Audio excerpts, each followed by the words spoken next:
Hallo und herzlich willkommen in der Klemmbausteinwelt. Beim letzten Mal habe ich euch gezeigt, wie der Tender von dem Big Boy gebaut wird. Ihr seht ihn da hinten bei mir im Regal stehen. Und heute, naja, trotz der Tonprobleme, die ich schon angesprochen hatte, die sich auch heute noch durch das Video ziehen, möchte ich euch jetzt ganz gerne zeigen, wie die eigentliche Lok gebaut wird. Und deswegen nicht lange quatschen, sondern losbauen.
Zack, und da bin ich schon wieder. Der erste von zwei Antriebseinheiten, möchte ich es mal nennen, ist jetzt fertiggestellt. Der Motor ist drin. Ich habe provisorisch mal eine Batteriebox zur Hilfe genommen und kann euch zumindest jetzt hier auf diesen, naja, nicht wirklich langen Streckenabschnitt schon mal zeigen, ob das Ganze Potenzial hat, dass es fahren kann oder ob das nicht unbedingt der Fall ist. Ich habe mich hier für einen China-Motor entschieden und werde das auch in der zweiten Antriebseinheit so machen, dass ich hier den Motor aus der chinesischen Produktion benutze und jetzt hier nicht einen von Lego einbaue, weil es gibt ja doch den einen oder anderen, der das vielleicht mit Motor kaufen möchte. Dann schauen wir mal, was passiert, wenn wir hier jetzt Strom drauf machen. Also man kann schon mal sehen, es bewegt sich ohne Probleme. Ich kann auch sagen, ihr könnt das jetzt leider ja nicht hören, es gab kein Knattern und kein Knacken und gar nichts. Also ihr seht, das funktioniert schon. Es ist jetzt natürlich, hoppelt das von der Schiene runter, da ist kein Gewicht oder irgendwie sowas drauf, was das Ganze halten könnte. Aber ihr seht, wenn man da Strom drauf gibt, das rennt los. Die Funktionen sind also gegeben. Das mit dem Gestänge, das funktioniert soweit und es kommt ja noch reichlich Gestänge mit dabei, wo ich auch jetzt schon sagen kann, es gibt dafür ungefähr, ich glaube 90 Pfund ist es gewesen, das passende Gestänge. Das kommt dann aus einem 3D-Drucker und sind nicht die normalen Techniksteine, die wir von Lego etc. kennen, sondern wirklich was maßgeschneidertes auf die Lok. Das steht auch in keinem Zusammenhang mit dem Designer, das hat sich von ganz alleine entwickelt und er hat da auch sein Okay zugegeben, vermarktet das aber nicht. Aber mir persönlich muss ich sagen, sind da diese 80 Pfund oder Euro, ich weiß es nicht mehr, zu viel und deswegen baue ich das mit den Standardsteinen und bauen ist das Stichwort. Jetzt geht's weiter.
Viele Pins später ist jetzt alles komplettiert. Ich hatte euch vorhin kurz gezeigt, dass das Ganze schon am Fahren ist und jetzt kommt natürlich noch einiges für den Antrieb dazu oder es kam noch einiges für den Antrieb mit dazu. Da schauen wir jetzt mal und man sieht sofort, es arbeitet. Das ist also wirklich, wenn ich das bei den Bluebricks Blocks teilweise so sehen würde, bin ich da schon begeistert. Hier vorne ist zwar nochmal jetzt wieder was abgefallen, das ist dann aber nur ein Pin, der mir da rausgerutscht ist, keine sonderlich große Sache, aber wenn man überlegt, man arbeitet hier mit Techniksteinen, die normalerweise nur die Aufnahme für die Pins haben und da seht ihr ja selber, wie die ganze Geschichte hin und her arbeitet und hier vorne seht ihr das auch noch. Also alles, was man von einer Dampflok gewohnt ist, was man da sehen kann, bietet auch dieses Modell und bis hierhin funktioniert das ohne Probleme. Ihr seht ja, es läuft und läuft und läuft und funktioniert hervorragend. Ich muss natürlich dazu sagen, es ist sehr viel, ich nenne es mal Frickelarbeit gewesen. Man muss die Räder vernünftig ausrichten, die Zahnräder, das ist teilweise nur ein Zahn nach links oder ein Zahn nach rechts und schon hat das Ganze nicht mehr funktioniert. Also ohne das Ganze sorgfältig zusammenzuklemmen, wird das Ganze auch nicht vernünftig fahren können. Das müsst ihr mir jetzt einfach mal so glauben. Das ist leider so. Das arbeitet ja dann doch also wirklich Millimeter für Millimeter und eine Zahnradstellung macht da schon viel aus. Was natürlich jetzt wieder sehr gut zu erkennen ist, wenn ich mir vorstelle, davon gibt es nachher noch eine Einheit und dazwischen kommen dann auch nochmal Achsen. Also das ist ein sehr guter Maßstab, wo man jetzt schon erkennen kann, wie groß wird diese Lok, die dann hier auf dem Tisch stehen wird. Also wenn ich überlege, meine Filzmatte, die vor mir liegt, die ist 1 Meter. Also das ist ungefähr dann auch das Ausmaß, was die Lok da später mit sich bringen wird. Das wird gar nicht mal so klein und am Tender kann man das Ganze ja auch schon erkennen. Aber damit das Ganze hier mal so groß wird oder vielleicht sogar so groß, da hilft nur eins und das ist weiterbauen.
Das waren jetzt viele, viele, viele Stunden nur Ausrichten, Achsen, Räder und alles, was dazugehört, um beide Fahrantriebe jetzt soweit fertig zu machen, zu motorisieren, immer wieder zu gucken.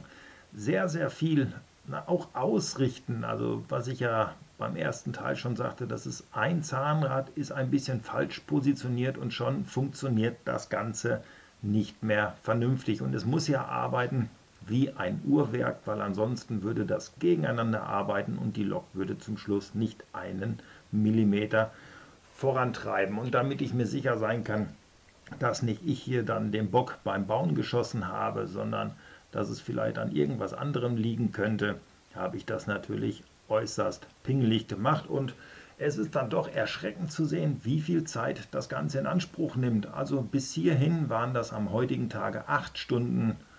Man muss teilweise schon wirklich sagen, Arbeit, um das so hinzukriegen, aber Arbeit, die sich gelohnt hat. Machen wir nochmal schnell Strom an und dann könnt ihr sehen, das Ganze arbeitet wirklich vernünftig ineinander.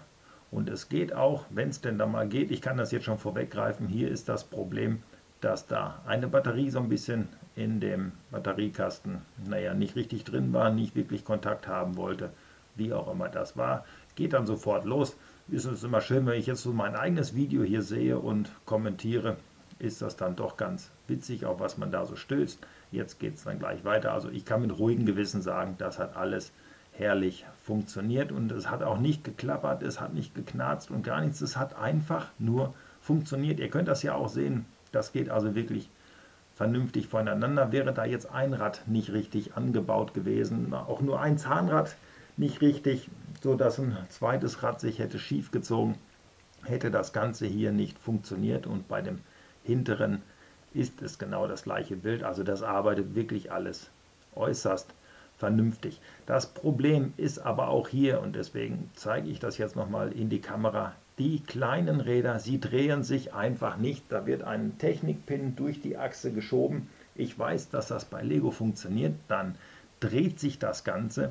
Bei den China-Steinen funktioniert das nicht. Also da müsste man jetzt wirklich, wenn man unbedingt diese Steine haben möchte, mit Sandpapier das Ganze so ein bisschen wirklich nur einen Müh dünner machen, damit es sich geschmeidig dreht und nicht so stramm ist, wie das hier der Fall ist. So könnte man das Ganze damit hinbekommen. Oder man schmeißt diese Steine gleich raus und benutzt die vom Marktführer und auch die Räder vom Marktführer. Und dann sollte das das kleinste Übel sein und sich alles drehen.